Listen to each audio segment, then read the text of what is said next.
Hello বন্ধুরা, good morning সবাইকে। Blog with পাইলের চ্যানেলে আরও একটি নতুন ব্লগে তোমাদেরকে স্বাগত। তো দেখতে পাচ্ছ খুব সকাল সকাল উঠে গেছি। আসলে 5টার দিকে হাঁটতে গেছিলাম। তো বাড়ি আসার পর দেখছি যে ছেলে এখনও ঘুমায়নি। তারপর ছেলেকে একটু ঘুম পাড়িয়ে দিলাম, এখনও 6টা বাজেনি। তো যারা যারা আমার ভিডিওটা দেখছো অবশ্যই চ্যানেলটা এখনও সাবস্ক্রাইব করোনি, তারা প্লিজ চ্যানেলটাতে সাবস্ক্রাইব করে আমার পাশে থেকো। আর অবশ্যই বেল আইকনটা প্রেস করে দিও, আর ভিডিওগুলো সব দেখো। তাও ছেলেকে ঘুম পাড়িয়ে দিলাম। তো আমি আর ঘুমাবো না, 6টা বাজেনি এখনও। তো বাড়ির কাজকর্মগুলো শুরু করা যাক। তো তোমরাও দেখতে থাকো। তো সকালবেলা উঠে আগে দেখলাম যে বাইরেটায় ঝাড়ু দিয়ে নেওয়া যাক, তারপরে ঘরের কাজগুলো শুরু করা যাক। তো তাই আমি আগে বাইরেটা ঝাড়ু দিচ্ছিলাম। আর দেখো বাইরে থেকে এসে হাঁটতে গেছিলাম, হেঁটে এসে আর জামা কাপড় চেঞ্জ করিনি, কারণ ছেলেকে ঘুম পাড়ালাম। তো ওটা পরেই বাইরেটা আগে ঝাড়ু দিচ্ছিলাম। আর এই দিকটা তো তোমরা জানোই যে এটা হচ্ছে বাইরের ভিতরের দিকের উঠানটা। আর এই যে দেখতে পাচ্ছ তেলের ড্রামগুলো কাটা আছে, ফুল গাছ লাগাবো বলে আনা হচ্ছে না, লাগানোও হচ্ছে না। তো তারপর ঘরে এসে হাত পা ধুয়ে সবজি কাটতে বসে গেলাম। সকালে তরকারির জন্য সবজি কাটছিলাম। সবজি টবজি কেটে জামা কাপড় ছেড়ে তারপরে চলে এলাম রুটি বেলে নিয়ে চা বানাচ্ছিলাম। সকালে আর কি সমস্ত টিফিন বানাচ্ছিলাম। তো রুটি ভেজে নিলাম, একদিকে চা করে নিলাম। তো বাবা যেহেতু ডিউটি যাবে তার আগে চাটা করে দিলাম। তো চা খেয়েই ডিউটি গেল, যেহেতু সকাল সকাল উঠে গেছে তাই আর কি চাটা করে দিলাম। তো রান্নাঘরের সমস্ত কাজকর্ম সেরে তারপর আর কি ব্রাশ করতে করতে ফুল গাছগুলো দেখছিলাম। তো তারপর ঘরে এসে ছেলের জন্য খাবার বানিয়ে দিলাম। ছেলের বাবা দেখো ওকে খাওয়াচ্ছিল। তারপর তো ঘর বিছানা গোছানো আছেই। তারপর চলে এলাম, এটা সারাদিনের মধ্যে সারাদিনে যে কতবার বিছানা ঝাড়ু করতে হয় তার তো কোনো ঠিক নেই। আর ছেলের তো খেলনা এদিক ওদিক সরানো ছিটানো থাকে, সব কিছু গুছিয়ে টুছিয়ে নিয়ে তার বারবার বিছানা ঝাড়ু দিতে হয়। আর মাঝে মাঝে এটা সেটা ফেলে দেয়, বিছানায় তো পিঁপড়ে ওঠে, তাই আর কি ভালো করে না ঝাড়লে তো ওকে বসানোও যায় না বিছানার মধ্যে। আমি আসলে ঘর দুয়ার নোংরা বা আগোছালো রাখতে একদমই পছন্দ করি না, তাই যতটা পারি না কেন গুছিয়ে গাছিয়ে রাখার চেষ্টা করি। তো তারপর সমস্ত কিছু গুছিয়ে গাছিয়ে নিয়ে ছেলেকে নিয়ে বসে একটু খেলছিলাম আর কি। তো দেখো তোমরা, ও খেলছে যে, আর ক্যাকটাসটা নিয়ে ও বুঝে গেছে যে এখন ক্যাকটাসটার সঙ্গে কথা বললে ক্যাকটাসটা কথা বলে।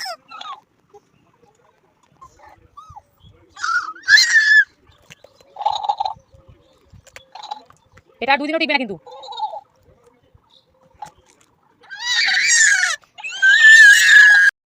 তো তারপরে ছেলেকে ওর ঠাদ্দা একটু নিয়েছিল অল্প কিছুক্ষণের জন্য, তাই ভাবলাম এই বিছানাটা গুছিয়ে রাখি। একদম আগোছালো কীরকম অবস্থা হয়েছিল। আর এটা যদি মাঝখানের ঘরে এরকম আগোছালো থাকলে ভালো লাগে না। তোমরা তো জানোই যে আমার আগোছালো একদমই পছন্দ না, তাই ঘরের বিছানাটা সোফাটাকে ভালো করে গুছিয়ে নিয়ে তারপর ঘরগুলো ঝাড়ু দিচ্ছিলাম। তোমরা তো জানোই যে এগুলো আমার রোজকার ডিউটি আর কি, যাই হোক না কেন ঝাড়ু টাড়ু দেওয়া এইসব আর কি রোজকার ডিউটি।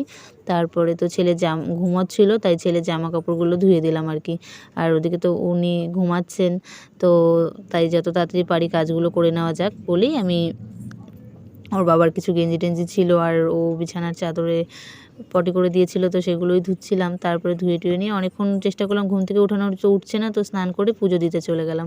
তো দেখো কত ফুল তুলেছিলাম, ফুল তুলে নিয়ে চলে গেলাম ঠাকুর ঘরে। তো রোজ দিন তো আর তোমাদের দেখাই না যে পুজো দেওয়াটা, আজকে দেখাচ্ছি আর কি, ইচ্ছে হলো। আর আজকে অনেকগুলো ফুল তুলেছি স্নান করে গিয়ে, যেহেতু ফুলগুলো ছিলই গাছে খুব ভাগ্যক্রমে, তাই আর কি ফুলগুলো দিয়ে আসন সাজিয়ে পুজো দিচ্ছিলাম।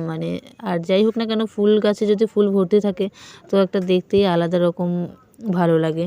তো স্নান টান সেরে আমি পুজো দিচ্ছিলাম, আর ছেলে কিন্তু তখনও ঘুমাচ্ছে আর কি। তার আগে আমি অনেকবার দেখে এলাম যে উঠেছে কিনা, তো উঠেই নি, অনেকক্ষণ ঘুমাচ্ছিল আর কি আজকে। তো আমি এদিকে আমার কাজকর্মগুলো সেরে নিলাম, এই যেমন কাপড় টাপড় ধোয়া সবটাই করে নিলাম। ওদিকে কিন্তু ও ঘুমাচ্ছে, ও সচরাচর এরকম ঘুমায় না। তো দেখো তোমরাও, ঠাকুর আসনটা কত সুন্দর লাগছিল, ফুলে ফুলে ভরা। আর রোজ দিনই পুজো দিই আর কি, যখন যে কয়েকদিন পারি না সেটা বাদ দিয়ে বাকি সময় পুজো দিই। আর এদিকে দেখো টুকাইবাবু ঘুমাচ্ছে কিভাবে, তো অনেকবার ডাকলাম উঠছেই না। অনেক ডাকাডাকির পরে একটু উঠেছিল, উঠে করলো কি আবার ঘুরে গিয়ে অন্যদিক হয়ে ঘুমিয়ে পড়লো। অনেকক্ষণ ঘুমাচ্ছিল, প্রায় 1.5-2 ঘন্টা মতন।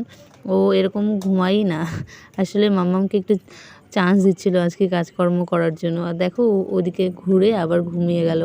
আমি ভাবলাম উঠবে হয়তো, কিন্তু না, কিছুতেই উঠলো না। তাই আমি করলাম কি নিজে স্নানটা সেরে নিই। স্নান করে পুজো দিয়ে এসে এখন বসে আছি আর কি, ঘরে সব কাজকর্মই তো করলাম, শুধু রান্নাটা করিনি আর কি। দুপুরের রান্নাটা, বাকি কাজ সব কাজই করলাম আমি। তো তবুও কি, যাতে মাঝে মাঝে এত মন খারাপ লাগে, শরীর খারাপ লাগলেও কিছু করার নেই, মন খারাপ লাগলেও কিছু করার নেই, কী যে একটা পরিস্থিতি মাঝে মাঝে তৈরি হয়, আর বলার নেই। তো টুকাই উঠলো ঘুম থেকে, আবার ঘুমাচ্ছে, আবার ঘুমিয়ে পড়লো। দেখি কখন ওঠে, তারপর ওকে খাওয়াবো, আবার স্নান করাবো। মানে একটা বাচ্চার সামনে সারাদিন এত কাজকর্ম করা, তো শরীরের একটু তো ধকল চায়, তাই না? কিন্তু কি করব, যারা বোঝার তারা বোঝে, যারা বোঝার না তারা তো বোঝে না। এই আর কি চলছে, করতে তো হবেই, তাই না? সংসার যখন করতে এসেছি তো কাজকর্ম তো করতেই হবে, এই ভেবেই করতে থাকি আর কি। আর নিজের কাজকর্ম করার মনের জোরটা পাই ছেলের থেকে, ওর হাসি মুখটা দেখলে আর কোনো মানে কষ্ট হয় না। টুকাই বাবুকে জোর করে ঘুম থেকে উঠে স্নান করানো হলো, জোর করে ঘুম থেকে টেনে তুলে স্নান করানো হলো। ঘুম থেকে উঠবেই না আজকে, বেচারা ঘুমায় যাচ্ছে আর ঘুমায় যাচ্ছে। বাবান এদিকে এদিকে, উঁচু উঁচু, পাখি কোথায়? পাখি বাবা, পাখি কোথায়? এ বাবা, জোর করে ঘুম থেকে তুলে স্নান করানো হলো। তো দেখো সন্ধ্যাবেলা সন্ধ্যাবাতিটাতে দিয়ে চা বানিয়ে নিয়েছিলাম, আর ওর বাবা বলছিল খিদে পেয়েছে, তাই একটু মুড়িও মেখে দিলাম আর কি। এখন বাজে সন্ধ্যা 7টা। তো আজকে ব্লগটা আর বেশি বাড়াচ্ছি না, এমনিতেই ব্লগটা অনেকটা বড় হয়ে গেছে। সন্ধ্যাবেলা সন্ধ্যাবাতি দিলাম, তারপরে একে কোলে করে নিয়ে চা বানালাম, সবাইকে চাটা দিলাম, তারপর ওর বাবাকে একটু মুড়ি মেখে দিলাম, মুড়ি আর চা। তো আজকের ব্লগটা এখানে শেষ করছি। কেমন লাগলো অবশ্যই জানিও, ভালো লাগলে লাইক কমেন্ট শেয়ার করে দিও, আর নতুন হলে আমার চ্যানেলটিতে সাবস্ক্রাইব করে পাশে থেকো। কী হয়েছে বাবা, দুষ্টুমি কেন? এই যে ভাই কোথায় দেখি, ভাই ভাই ভাই কোথায় দেখি, ভাই দিকে তাকাও। বলো ভাই দুষ্টুমি করে না, টাটা ভাই, টাটা। ভাইকে ধরো তো একটু, ভাইকে ধরো, বলো ভাই টাটা গুড নাইট। বলো টাটা গুড নাইট, সবাই ভালো থেকো, সুস্থ থেকো।